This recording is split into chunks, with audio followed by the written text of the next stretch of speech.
باپ کا رتبہ، باپ کا احترام کرو تاکہ تمہاری اولاد تمہارا احترام کرے۔ باپ کی عزت کرو تاکہ اس سے فیض یاب ہو سکو۔ باپ کا حکم مانو تاکہ خوشحال ہو سکو۔ باپ کی سختی برداشت کرو تاکہ باکمال بن سکو۔ باپ کی باتیں غور سے سنو تاکہ دوسروں کی باتیں نہ سننی پڑیں۔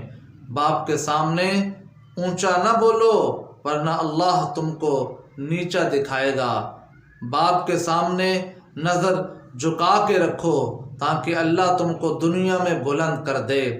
باپ ایک کتاب ہے جس پر تجربات تحریر ہوتے ہیں۔ باپ کے آنسو تمہارے دکھ سے نہ گریں ورنہ اللہ تم کو جنت سے گرا دے گا۔